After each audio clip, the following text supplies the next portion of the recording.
Securing lasting change is more than a matter of recognizing a problem or even finding and implementing solutions. It takes enforcement and regulation on a global scale. To delve into this idea, we now have back-to-back panels featuring some of the most dedicated and compelling voices in the gender equality arena. Here's the lineup for our first panel, How Change Happens. The UN Foundation's Vice President for Girls and Women's Strategy, leading UNF's efforts to promote gender equality and the rights of all girls and women, Michelle Milford-Morse. The President and CEO of Women Deliver, a global advocacy organization for women and girls, Dr. Malila Khan. And one of the founding core members of the Men Engage Alliance in Nepal, which works with men and boys to promote gender justice, Lakshman Bilbazi. That promises to be a great conversation. And after, we'll move straight on to our second panel, which will dig into local realities. For that, we'll be joined by the UN Resident Coordinator in India, who spent almost his entire career promoting inclusive and sustainable development, Shombi Sharp. The founder of the first and only LGBTQ organization in St. Lucia, Kenida Placid, and a champion of equality for African women, providing education for girls and financial freedom through cryptocurrency, Damilola Adofoa. And now, I'll hand you over to your moderator for both panels, who's definitely a familiar face here at the SDG Action Zone. She's a lawyer, activist, founder of the Women in Leadership publication, and author of last year's This Is Why I Resist. Here she is now, Dr. Shola Mos-Shogbamimu. Hello, everybody, and welcome to the global panel, Achieving Gender Equality, How Change Happens. I'm so excited to be having this conversation with Michelle, Malia, and Laxman. All right, let's get into it. Let's start with this topic. How do we make gender equality a reality? Come on, there's been so much, many efforts, and so much done in decades. How do we make this a reality now? Let's start with Maliha. And now, Maliha, you have proven experience and expertise in building a strategic vision for gender equality. Tell me, share with us how you feel and what you think needs to happen to make it a reality. Thank you, Shola, for that. And it's such a pertinent question right now because we know that there's been, there's some dire warnings that have been coming out that we're not going to achieve gender equality unless every single person pitches in and gets motivated to make the change, and those that are responsible for it are held accountable. To me, there's one thing that we can do that would be a game changer, and that's to equip the next generation with the skills, the aspirations, and the capacity and the space to just demand it. I think that we see generational change happening all the time. And I do think that the next generation that's coming up now is not just going to wait patiently. So the more we can invest in youth, the more we can invest in adolescent girls, the more we can give them voice and the ability to just demand what their rights are. And that is what gender equality is. It's the rights of every single individual, no matter what their sexual orientation, gender, ethnicity, religion, or any other factors that they have, is to achieve their full potential. So I think that's the best thing we can do. Oh, you know what, Malia, as you were saying, demand, my spirit was responding. Demand, exactly. It's about getting in there, taking my space. I'm not asking for permission. We're done with all of that because we've tried to play nice. We've tried to be polite. It hasn't worked. It's now time to say it is time for change. Do you agree, Michelle? Give me your thoughts. Couldn't agree more. We're past due for change. It's time for change. And I agree with what Dr. Khan has said. I'd add to that, we don't need a scientific breakthrough for here. We know how to advance gender equality. We know what needs to be done. What we need truly is solidarity and political will. I want world leaders of all kinds and from every government to stop acting like that climate change isn't related to gender equality, that peace and security is not related to gender equality, that education or hunger is not related to gender equality. Look carefully at all of those crises, their consequences, and the causes of them, and you will see girls and women. We've got to put them at the center. We got to do it every single time, and we really got to mean it. Absolutely. Preach, please keep preaching. I'm telling you, my spirit was just responding. I wanted to go hallelujah, but I remember that we're all on camera. So Alexa, you tell me, I mean, from your perspective, you know, we talk about demanding, and we talk about right now, understand that women and girls at the center of everything, and that there's so much that needs to be done. What's your view on that? So yeah, I agree with both of the speakers. But I want to add that I think men, as we all identified male individuals, have been too much in positions of power and phases of denying that gender is an important topic. And also the fact that, you know, gender is being equated with only it's a women's issue. That's a completely false thing. It is issue of male, women, and trans individuals, and it impacts all of us. But definitely because of the structure, it impacts women and girls and trans individuals more disproportionately. But then, you know, men and boys do have a bigger role in playing and taking on responsibility to dismantle the system that through which we have been privileged for so long. And this is a long overdue work that we as men and boys should be already starting doing at our own spaces, everywhere where we are, and stop, you know, sort of taking lead in reinforcing patriarchal power again and again. It's time for bold action among boys and men to reflect our own privilege, take on our responsibility, and do our parts. Absolutely needed. I love it. Well said. In fact, what you just said feeds in very nicely into what Malia was saying earlier, which is about investing in the youth, right? And so that brings me to this natural next question, which is how do we teach not only boys, but girls as well, in different cultural settings about gender equality? How do we make that happen? You are, again, you also have very proven expertise, experience as a champion of gender equality. Your work speaks to that. So how would you say we go about teaching boys and girls so that as they grow older, they're already set in understanding what needs to be done?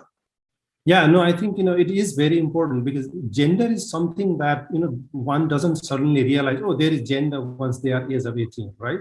We know even at the, you know, early age of 3 months as young, as they start enacting certain gender roles and norms, and because of the factors that are, you know, around them and the environment they are in. And it is extremely important to always, you know, intervene at an early age, which is a huge opportunity for us to start bringing counter narratives to the stereotypes they are pulled into by the family, by the parents, by the school, by religious and cultural institutions around them, what they see in their daily lives. And it is extremely a good opportunity for us. And that's why, you know, it's important to invest on young people and also sort of equip them with counter narratives on these stereotypes so that they can remain being the true human beings they are supposed to be, rather than being stereotypical as defined and expected by gender and social norms out there. I love your point about counter narratives. What do you think, Michelle? I love that too. I mean, I think we sometimes forget all these gender norms, these stereotypes. We made all this stuff up. It's not based in immutable biology. It's not necessary. It's not even preferable for anybody. And because we made it all up, we can knock it all down. I mean, if your son wants pink shoes, buy them. If your daughter wants to play soccer, let her. Model that behavior. We have the power to behave differently. We don't have to be chained to these old, boring stereotypes. In fact, change can start with us. It can start in our own families. We can knock all this down. And I can't wait for us to do it. I love it. I mean, my daughter was telling me off the other day, oh, let me know you saw it. She was correcting me because I actually played out one of those norms without even realize. I was like, oh, that color looks a bit, and she went, Mommy, it's a gender neutral color. Oh my God. So I just shut my mouth. I was like, I need to work on myself too. So what do you think, Malia, when we talk about these counter narratives and how we engage and teach young boys and girls? No, I completely agree. When you asked the first question, you know, how do we teach them to be more gender equal? You know, my simple answer is stop teaching them to be gender unequal. Stop teaching them to be discriminatory. Stop teaching them to be to marginalize other human beings. You know, no human in the world is born with these traits. We socialize them into these traits. So which is why I also think we need to start really young. Because by the time we get to working with men and working with women and trying to change those, trying to change their specific contexts and the narratives that they believe in, we are already fighting against the tide there. So if we can actually start to work with young children, but then also adolescence, which is such a critical age, both for boys and for girls, where their formative, personalities and their life courses are being decided. If we can just start to set the change there, we will be able to leapfrog an entire generation and get that change done. Otherwise, we'll be having the same conversation 20 years from now, and that will make me really sad. That's right. That would make me mad. I mean, mad. I'm mad now. It'll make me sad then. Excellent, excellent. Well, I think that brings us naturally to this next question. And that question is, well, what does success for gender equality look like for you? Because, maybe we all have different visions for what gender equality is. And maybe that is one of the barriers that we need to break down. Does it need to be one way? Can it be multiple ways? Can it be like the rainbow? It can have different shades, but we achieve the same thing. So let me bring this to you, Michelle, because you have great experience across different sectors and organizations dedicated to gender equality. So what does success for gender equality look like for you? Oh, I love this question. It allows me to be the optimist that I my natural state is optimism. I want unfettered opportunities for girls and women in all their diversity, full stop. I want us to stop debating whether or not girls and women are people. I mean, I want the first speaker at the UN General Assembly every year to be a woman head of state. And then I want a parade of women head of states to follow her. I want us to not need the Commission on the Status of Women every year. Like, why are we still debating whether or not girls and women get rights? We don't ask any other category of people to go to the UN every year to debate their rights. So, I mean, it's a glorious thing, right? And it exists for really important reasons, but I would like for us to not need it anymore. So how's that? I love it. I love it. Let's just shut down the status quo by saying, you don't matter, you don't exist, and we just start again. Stop asking the question. We already are. We already have the rights. And you're absolutely right. Stop asking us, well, let's talk about rights for women. There's nothing to talk about. Women already have those rights, right? You're just in our way. Get out of our way. Tell me, Laxman, what do you think? What does success for gender equality look like for you? No, absolutely. I agree with Michelle. And I think what I wish to see happening is the system overhauling happening right now. And it has been long due. If you look at, SDG is very clear from the very beginning. The politics is clear from the very beginning that gender is the main thing that everyone needs to prioritize and focus yesterday. Even to achieve anything else out there when it comes to other SDG goals and everything, gender is a fundamental goal on in itself. And it's a cross-cutting element. And that speaks to itself, right? What governments and every one of us have committed to do. And then that needs to have happened already yesterday. And we are still debating and arguing, like Malia said, that may not even achieve gender in 100 years down the line, which is appalling. And it requires everyone, like not only the governments, basically, yes, governments to work on systems, change thinking and agenda, but also every one of us as civil society activists and people, we need to do our parts from our end as well. And we need to stop, reinforcing the same patriarchal systems and its manifestations, whether in economy, whether in environment, whether in any other education sector or health sector, and stop just being too naive to think that there are no alternatives. There are alternatives. Just listen to the feminist movement and there are answers that everyone will require to be what needs to be done yesterday. And I think it does require very, very important realization and listening by men in power positions basically around the world and stop acting foolish like you don't know anything, but listen to their answers and move on and do the work. Love it. I love it. I love it. Listen, Laxman said, stop acting foolish. Stop being foolish, people. I love the fact that you talked about the patriarchy. So, Malia, you tell me, what does success for gender equality look like for you? I think, just doubling down on what Michelle and Lakshman have said, it is about the aspirations, the abilities, whatever any human being in the world would like to do.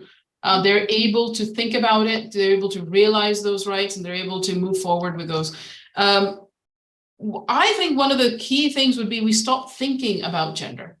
Because right now we think about gender and gender being such an important thing because one of the key identities that people are discriminated most against is their sex.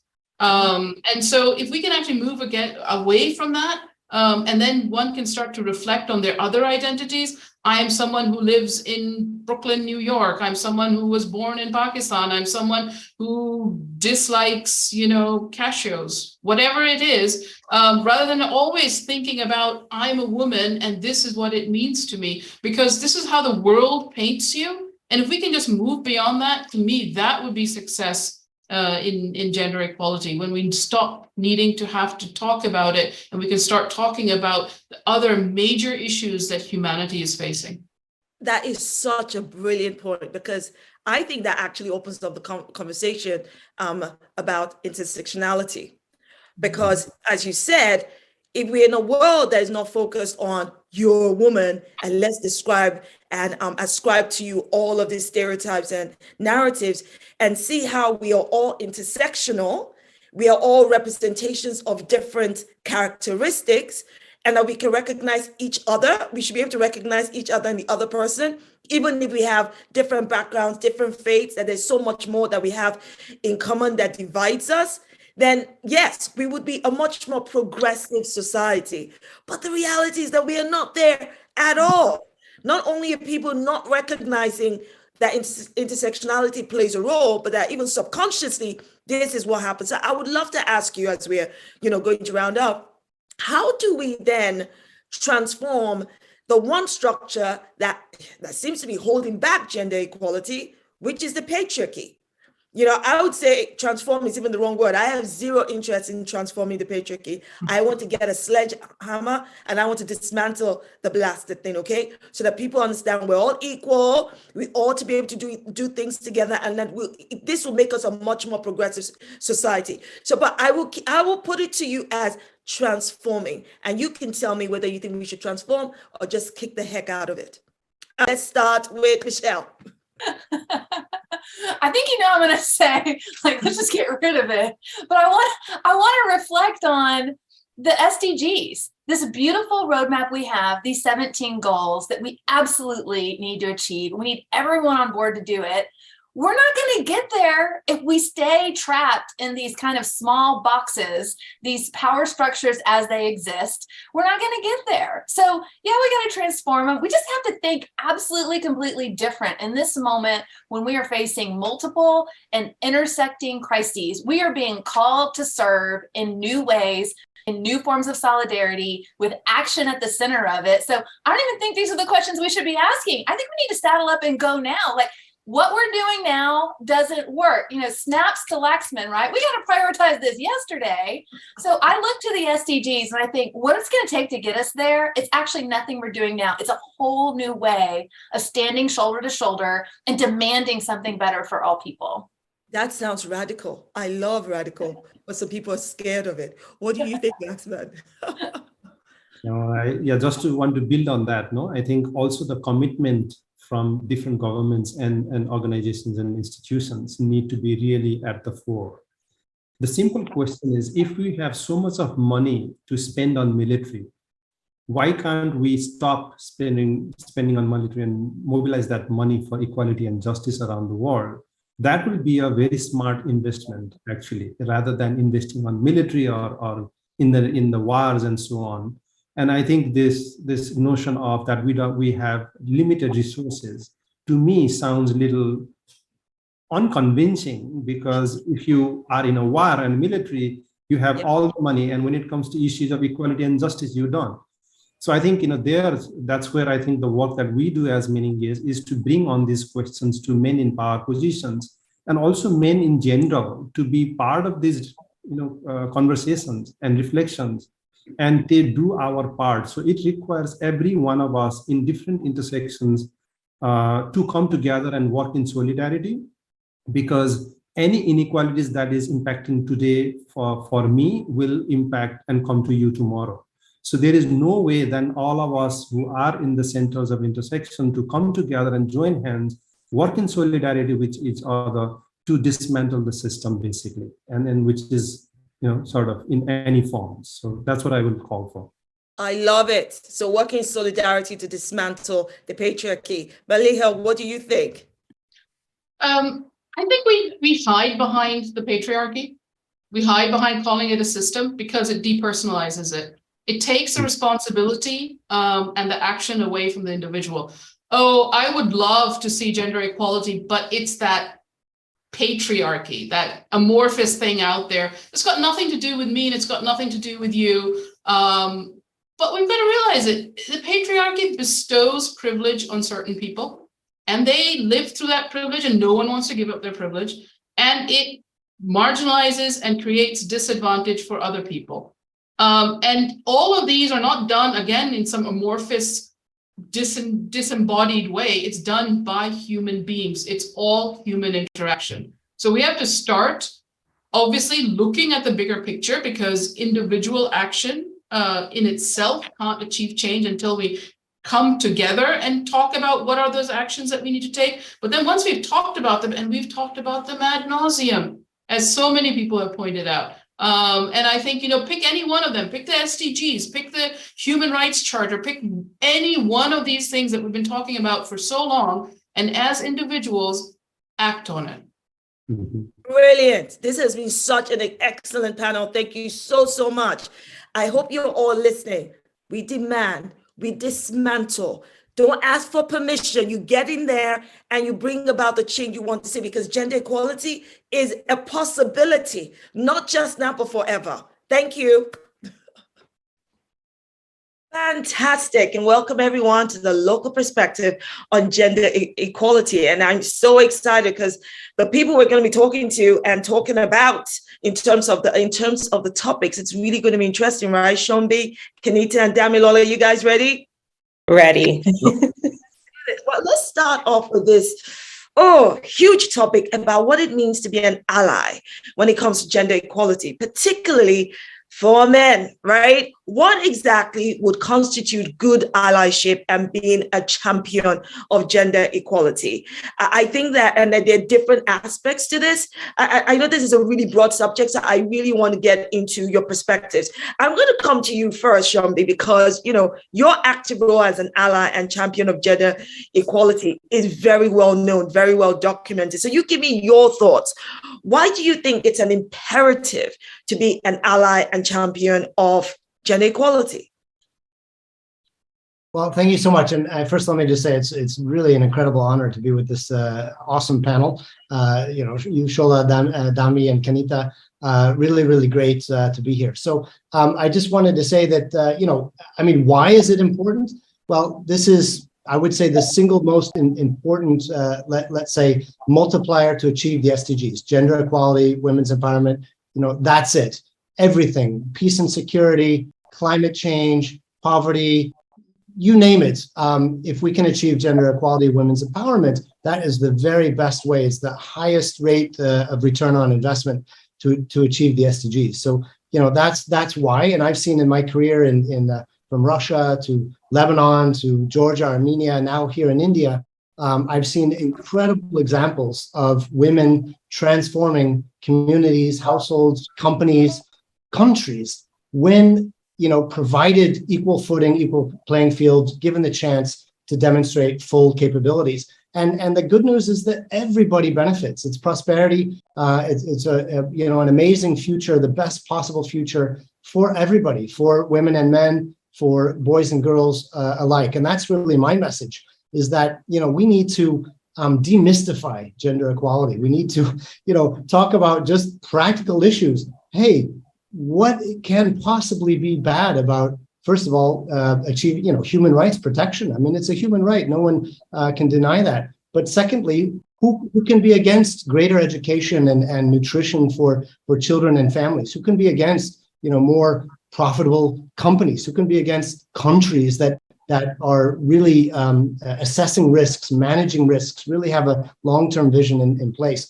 The data is very, very clear. So being a champion is about just simply understanding what really is common sense and using every possible moment of your personal power and authority and ability to role model and to bring gender equality into your workplace.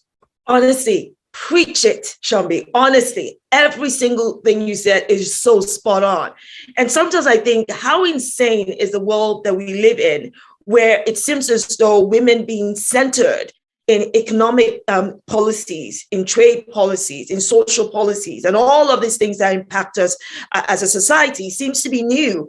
And the fact that we need to be producing stats and going, oh, look here, here's proof that if you do invest in gender equality, it will improve your bottom line. Can I just remind everyone here, Dami and Kenita, please join in, right? Yes. Birth to men. Thank you, please. We fed them, we clothed them, sent them to school. We did all of that. But apparently doing that, it's not enough to qualify for equality when it comes to everything else that counts.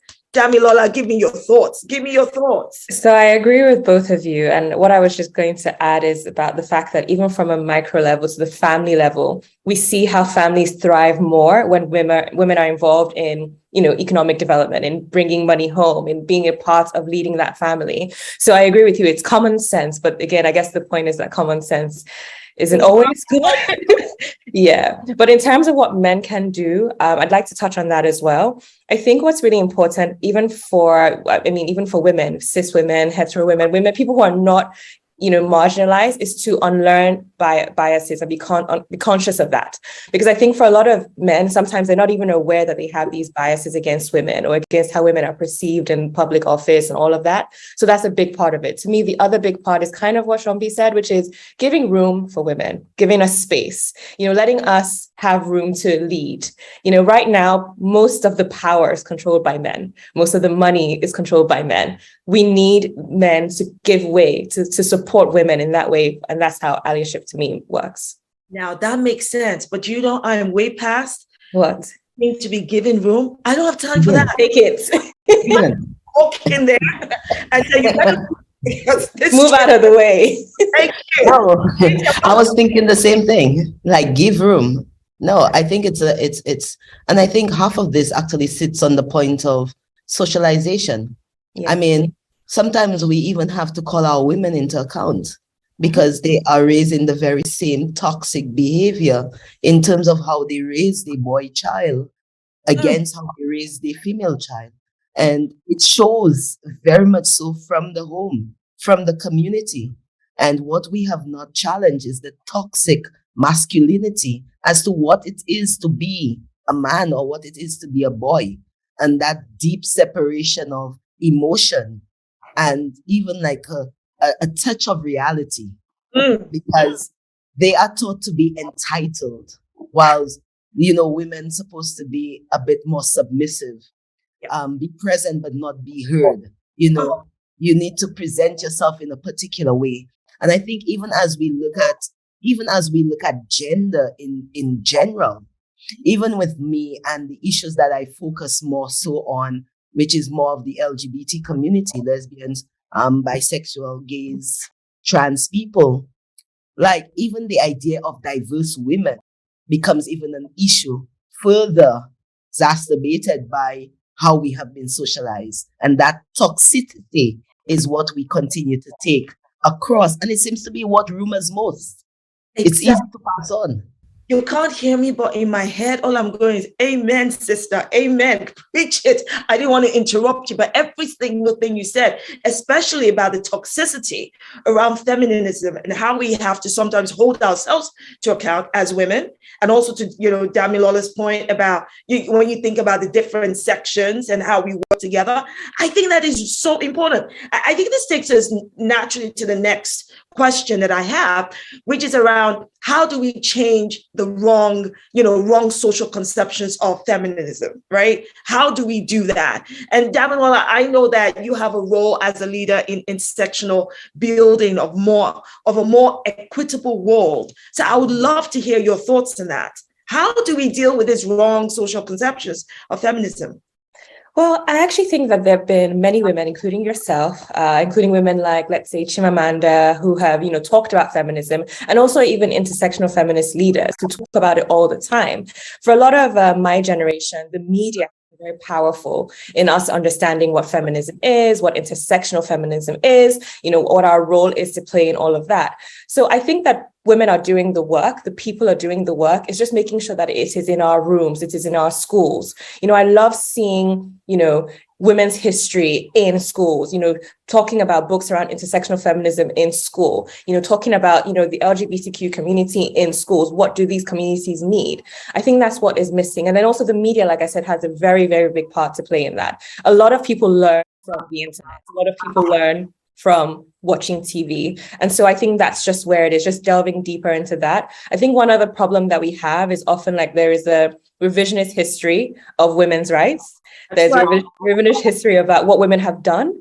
And what I think is really beautiful today is that the internet kind of helps us protect that. When we look at before a certain generation of women today, I didn't know too much about feminism. It was only one kind of feminism I knew and how it was perceived. It was in watching and learning and reading online and joining other communities that I kind of discovered, okay, this is what it is. And so I think the internet has a really big part to play in it. I think that is an excellent point, Damilola. And I'm going to come to you, Shambi, because I think with your experience in working in almost every corner of the world, ranging from all these different issues, you may have already come across some of these wrong social conceptions of feminism. What are your thoughts on that? Thank you. Well, first of all, I would just like to say as well, what can we do about this? And I want to just mention the example of the Secretary General, who, through his leadership, he basically said, we need gender parity within the coordinator positions globally, and we're at gender parity. So we're exactly, heads of UN system in countries, we're 50-50 men and women. So I just wanted to say, look, what we do about how to demystify feminism and this sort of a thing, one, exactly as you were mentioning already, we're let's say capturing those examples where women in history have led. You look at India here, for example. Hansa Mehta, who was the Indian delegate to the UN founding conference of the Universal Declaration, she's the one who proposed, let's change the initial phrase from all men are born equal, free and equal to all human beings are born free and equal. And we talk about that at every possible opportunity. We're also finding champions within society. I was just at an incredible event in a village in Rajasthan here in India, where the mayor of a small village, which was affected by mining and environmental degradation, and also understood that girls were not valued, children were not valued enough within the village and society. He said he became a self-proclaimed eco-feminist, and the village is now famous for being eco-feminists. And so, for example, every time a girl child is born, the village, everybody, women, men, everybody, they go out and they plant 111 trees. 111 is an auspicious number in the culture. And they've created an incredible sort of, vibrant green environment. And they also they put money in an account for that girl so that when she grows up, it will reduce the social pressures of dowry, of all of these sorts of things. And she can go to college, for example, if that's what she wants to do. So really finding those champions and bringing them, giving them a stage to speak. I think this is fantastic. And that is a practical solution, an eco solution. So please, somebody should have, planted 111 trees for me. I think I'm worth it, right? But let's not talk about me. This is not about me. It's about every girl out there. But I think this takes us naturally to the next question I have in mind, which is around those communities in this movement of women's rights that are stigmatized and marginalized. And I think, Kenita, you talked about this when you mentioned about representing those from the LGBT community and what that means. And I know, Kenita, that your activism, you sit at the intersection of human rights, gender rights, and advocacy. So I would love to ask you what those challenges are of advocating for marginalized and stigmatized women, those who fall within this group, that the traditional solutions we need to do more than the traditional solutions of maybe planting trees, right? Because people immediately relate to, okay, that's a girl. Girls, you don't have as much empowerment as boys do. But then when you go within the community of girls, there are girls in there who are further marginalized and stigmatized because either of their sexuality, their gender. What are the challenges and how can we address this? I think when we look at the first set of challenges actually stems from just how we think, where we see people. It comes a lot with the social constructs, the cultural constructs of where women has been placed, or should I say gender has been placed. There's a lot of interchangeable language around sex and gender, which does not marry, but in many of our countries, we do it. My work, although I'm based in St. Lucia, I'm happy to say that I'm part of a number of different organizations and coalitions that work throughout Pacific, throughout Africa, throughout the global North. And, there's always a conversation about global North and global South. So when we ground it, I ground it with, having the experience of those who have felt it on the ground.